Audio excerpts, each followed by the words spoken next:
Bonjour à toutes, bonjour à tous, bienvenue sur Tu joues quoi pour cette nouvelle vidéo. Aujourd'hui nous allons parcourir le Japon avec un jeu qui s'appelle Tokaido. Tokaido, c'est un jeu de Antoine Boza, illustré par Nayad, et c'est un jeu édité là chez Funforge. Voilà nos amis de Funforge qui font de magnifiques éditions de jeux, à savoir notamment celui qui est juste au-dessus là que j'adore, qui s'appelle Nemesis. Voilà, c'est un vrai bonheur de l'avoir en français grâce à Funforge. On se retrouve juste après le générique pour voir comment ça fonctionne Funforge, j'allais dire Tokaido. Et puis je vous retrouve en fin de vidéo pour les avis comme d'habitude. À tout à l'heure.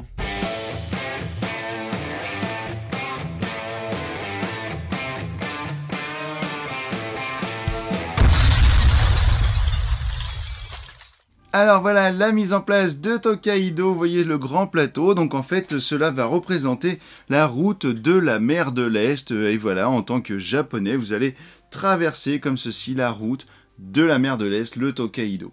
Voilà, donc à travers votre route, eh bien, vous allez vous faire des arrêts qui vont vous permettre de faire des rencontres, d'avoir des objets, de manger, etc.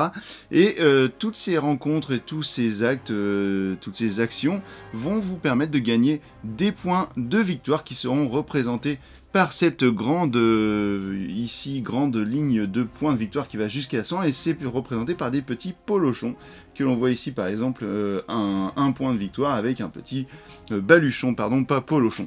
Alors comment ça va se passer? Eh bien vous allez mettre vos petits pions, vos petits meeples sur les petites cases du premier repas ici, et vous allez partir donc à l'aventure. Donc le premier à partir sera toujours le dernier de la file, donc dans ce cas présent le joueur vert, et il va pouvoir choisir sur quelle case il veut s'arrêter. Donc il n'est pas obligé de s'arrêter sur la première, la deuxième, la troisième case, il fait ce qu'il veut. Par contre, il sera obligé de s'arrêter absolument sur la ligne ici qui représente un repas. Donc en fait, par exemple, si le joueur vert veut aller sur la case noire, eh bien il ira sur la case noire et fera l'action en question. Ensuite, ce sera au tour du joueur gris. Je vous expliquerai après la petite nuance que je vous présente ici pour deux joueurs. Donc le premier joueur en question choisira la position du joueur gris, et puis par exemple il le mettra ici, et enfin le joueur jaune pourra alors s'intercaler s'il le souhaite entre les deux.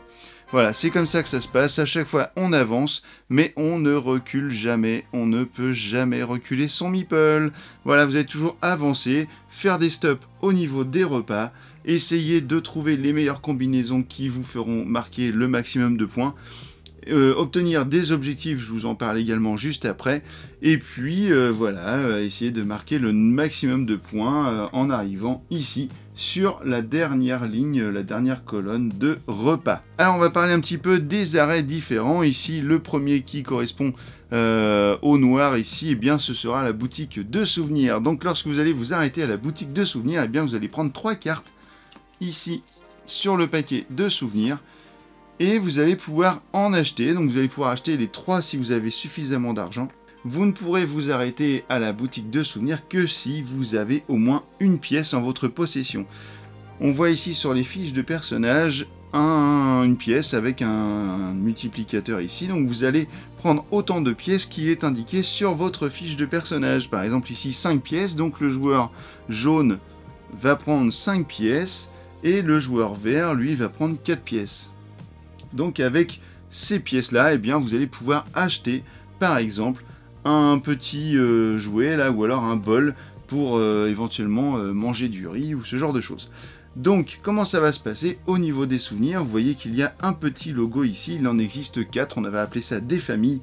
Et lorsque vous allez acheter une carte, eh bien, par exemple, vous allez mettre votre carte ici, vous allez marquer un point pour la première carte, comme c'est indiqué sur chaque carte de souvenir. Donc par exemple, si c'est le joueur jaune, il va marquer un point. S'il achète également la deuxième carte ici avec un autre logo d'une autre famille, eh bien il va la mettre juste par-dessus, et il va alors marquer 3 points, 1, 2, 3, pour cette deuxième carte. Donc au final, il aura acheté des objets qui lui auront rapporté 4 points.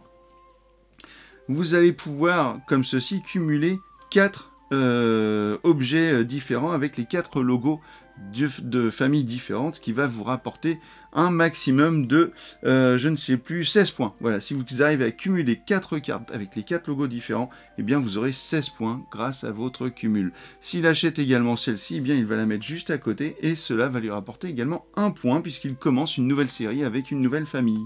Voilà. Les cartes que vous ne prenez pas, eh bien vous les remettez sous la pile des cartes de souvenirs. Le deuxième arrêt que l'on peut voir ici sera le temple. Alors qu'est-ce qui se passe lorsque vous arrivez au temple? Eh bien vous allez, si vous le souhaitez, prendre des pièces de votre petite bourse personnelle et les mettre, par exemple là j'ai pris 2 pièces, je les mets sur la couleur qui me correspond. Donc ici je suis le joueur jaune, je mets 2 pièces sur la face jaune. Alors à ce moment-là, vous allez cumuler comme ça à chaque fois que vous allez arrêter. Donc si j'ai mis 2 pièces, eh bien je gagne 2 points. Et à la fin de la partie, le joueur qui aura mis le plus de pièces dans le temple, eh bien gagnera 10 points. Le deuxième joueur gagnera 7 points. Le troisième joueur gagnera 4 points. Et le quatrième joueur gagnera, quant à lui, 2 points. Il faudra de toute façon avoir au moins mis une pièce ici au temple pour pouvoir prétendre à gagner des points. Le troisième arrêt sera le petit bonhomme ici dans une case rose. Eh bien, ce sera les rencontres. Les rencontres, si vous allez sur cette case, vous prenez la première carte rencontre et vous allez appliquer ce qui est marqué dessus. Donc là, ici, on en voit une. Celle-ci va vous permettre de récupérer une carte panorama gratuitement. Donc ici, en l'occurrence, une carte panorama verte. Donc qu'est-ce qui va se passer? Vous allez prendre une des cartes panorama, vous allez la poser ici. Vous avez gagné aussitôt 1 point de victoire et vous allez devoir essayer de replacer les 3 cartes qui composent le panorama vert en question. Si vous y arrivez, eh bien vous allez remplir tous les points, c'est-à-dire 1 plus 2 plus 3, donc 6 points.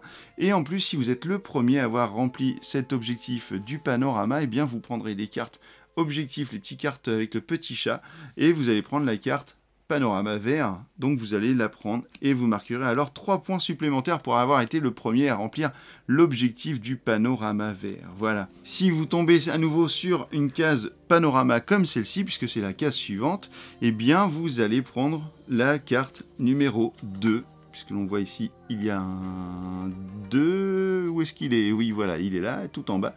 Donc vous allez le prendre et le placer juste ici. Vous voyez que l'image se suit, vous allez marquer 2 points. Et la prochaine fois, vous allez prendre la carte numéro 3.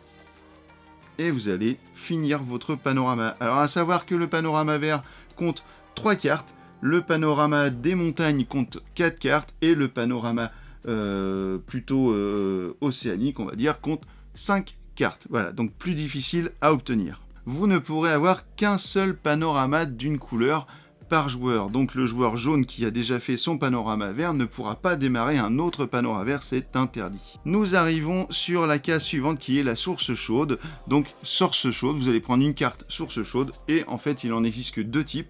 Les types avec 3 points et les types avec 2 points. Donc là j'ai pris une carte 3 points, je la mets dans ma zone de jeu et je marque 3 points, vous aurez compris. Nous arrivons ici sur la prochaine case qui est la case panorama montagne, donc dans le même cadre que le panorama vert. Si je tombe ici et que je n'ai pas de carte encore de panorama montagne, je prends une carte montagne et je la pose ici et je commence un nouveau panorama. Ici la case jaune va me permettre de prendre 3 pièces de la banque. Voilà, c'est comme ça que vous allez pouvoir récupérer quelques petites piécettes pour acheter des souvenirs ou à manger. Je prends 3 pièces et je les mets dans ma zone de jeu. Ici on retrouve le temple, les rencontres, ici on trouve le panorama océanique, donc on va faire comme pour les autres panoramas, on va compléter ou commencer un nouveau panorama, donc qui est ici avec 5 cartes. Et enfin, nous allons arriver sur la case des repas. Donc qu'est-ce qui se passe lorsque vous allez arriver sur la case des repas? Imaginons que je sois le premier avec mon pion jaune à arriver dessus. Eh bien, je me place sur la première case. Je prends alors autant de cartes qu'il y a de joueurs plus une. Donc là, en l'occurrence 3, donc je prends 4 cartes. Je regarde. Et là, je découvre les différents repas qui seront proposés avec les différents tarifs. Donc, chaque repas que vous allez pouvoir acheter vous rapportera 6 points. Lorsque vous serez sur la case repas, vous ne pourrez acheter qu'un seul repas par case repas. Donc, par exemple, ici, j'ai des repas d'une valeur 2, 1, 2 et 1. Donc, évidemment, le premier joueur arrivé va payer une pièce, pour récupérer un repas qui ne lui coûte pas cher, une seule pièce, donc ça c'est parfait. Les autres repas sont mis de côté et le joueur jaune maintenant devra attendre que les autres joueurs finissent par arriver ici et se cumuler ici. Donc le deuxième joueur qui va arriver, eh bien lui va faire de même, il va prendre les cartes, il va s'acheter un repas à la valeur qu'il le souhaite, il place les deux autres cartes, et évidemment le dernier joueur, quant à lui, aura beaucoup moins de choix et souvent va finir avec les repas les plus chers. Il n'est pas obligatoire d'acheter un repas si vous n'avez pas suffisamment d'argent ou si vous ne le souhaitez pas, eh bien vous n'êtes pas obligé d'acheter un repas. Donc dans ce cas, eh bien vous tirez les cartes, vous les mettez là et vous n'achetez rien du tout, et voilà, vous attendez votre tour. Vous allez faire ainsi jusqu'au bout, donc ici un premier repas, un deuxième, un troisième, un quatrième repas, et après le quatrième repas, eh bien ce sera le décompte des points des joueurs. Donc vos points, vous les aurez mis au fur et à mesure, vous aurez toujours possibilité de vérifier si vous n'avez rien oublié, hein. À chaque fois vous cumulerez les points que vous avez mis, donc par exemple ici 6 et 3, 9, 9 et 6 puisque j'ai un panorama 15, 15 plus 1 ici, 16 plus 2 pièces que j'ai mis ici, donc j'aurai 18 points de victoire dans le cas présent. Alors une chose c'est que lorsque vous allez choisir vos personnages, eh bien vous allez prendre deux personnages parmi tous les personnages, vous allez en prendre deux au hasard et vous allez choisir parmi ces deux-là lequel vous voulez. Sauf que chaque personnage aura un pouvoir. Le pouvoir de ce personnage en question, eh bien c'est que lorsqu'il fera une rencontre, il gagnera un point de victoire et en plus il prendra une pièce en plus du bonus de la carte de rencontre.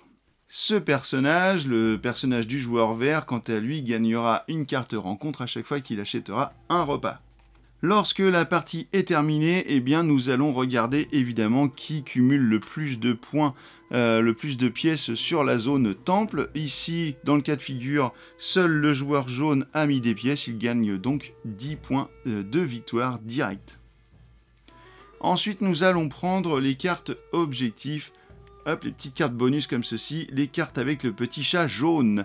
Eh bien, ces cartes vont vous rapporter des points supplémentaires, à savoir 3 points par carte.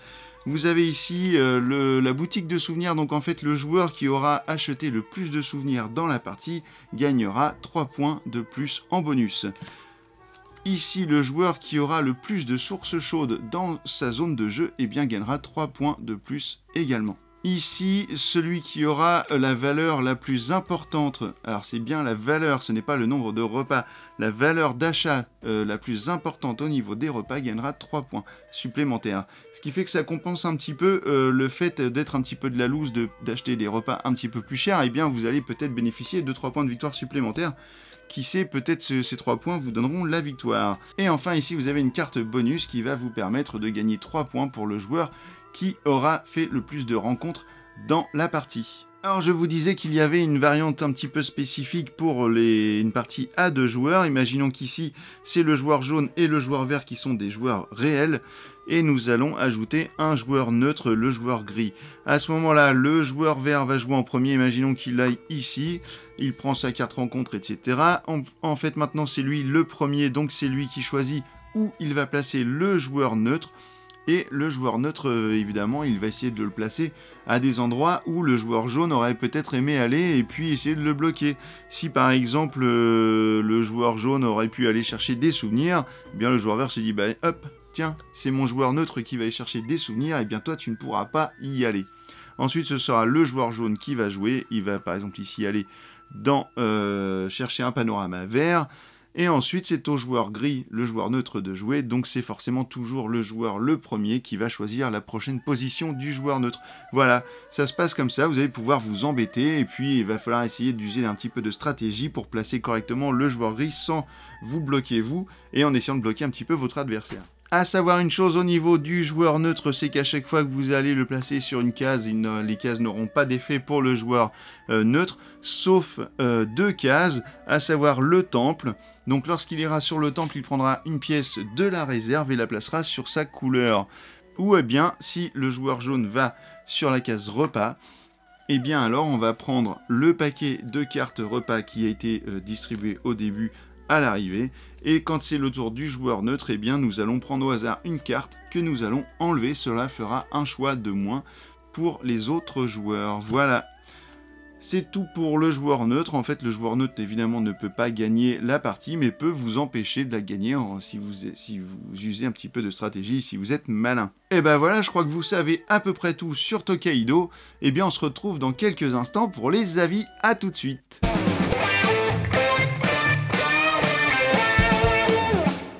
Voilà, vous avez vu les règles de Tokaido. Et bien, à savoir que quand même ce jeu a été fait donc par Antoine Boza, qui est quand même le papa de Seven Wonders. Donc là, on reconnaît bien quand même la patte du créateur avec une certaine intelligence et une certaine stratégie. Le jeu est vraiment basé là-dessus. Vous allez toujours essayer de bloquer vos adversaires. Il y a une interaction qui est très forte dans ce jeu. Je pense beaucoup plus à 3 ou 4 joueurs qu'à 2. C'est pour ça d'ailleurs qu'on a installé un petit personnage neutre pour essayer d'équilibrer le jeu et de recréer un petit peu la tension qu'il peut y avoir sur une partie à 3 ou 4 joueurs. Du coup, ça nous a fait évidemment penser à un autre jeu, puisqu'en fait, on ne connaissait pas Tokaido avant de jouer à Parks, et Parks a été créé bien après Tokaido, mais on sent quand même que les créateurs de Parks ont été fortement inspirés par Tokaido. Le contraire m'étonnerait beaucoup, puisqu'en fait, on retrouve plein de similitudes, à savoir que nous, peut-être, on a préféré le jeu à 2 joueurs de Parks, mais par contre à 3 ou 4 joueurs, Tokaido prend toute sa grandeur, toute sa splendeur, et vraiment c'est un jeu qui va être vraiment cool à ce moment-là. Voilà, et bah écoutez, Tokaido pour nous c'est une très très bonne découverte. On va s'amuser avec d'autres gens, voilà, sur des parties à 3 ou 4 joueurs, sans problème, parce qu'en plus c'est un jeu, comme vous l'avez vu dans les règles, qui est très simple et très rapide à expliquer, et vous pouvez jouer à ça avec n'importe qui, des non-joueurs, des non-initiés, il n'y a pas de problème, vous allez pouvoir le sortir et leur expliquer le truc, ça va très vite. En plus, si vos amis sont un petit peu, ont une âme un petit peu, voilà, sur la peinture, sur l'art, et bien vous voyez quand même que les illustrations, les panoramas, etc., c'est quand même très très joli, et tout le monde y trouvera du plaisir à jouer à ce jeu. Et ben voilà, je vous retrouve bientôt pour une nouvelle vidéo sur un autre jeu ou sur une autre ambiance. On va bientôt d'ailleurs aller faire un petit tour dans un salon, donc je vais essayer de vous faire une vidéo. Alors ce sera pas Essen, c'est parce que là on se réserve plutôt pour Cannes, voilà, on va essayer d'aller à Cannes, sur la croisette avec le tapis rouge et tout, on va essayer d'y aller.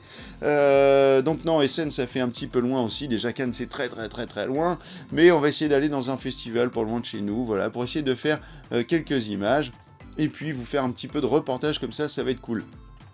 A bientôt, et maintenant que vous savez tout sur Tokaido, et ben alors, tu joues quoi?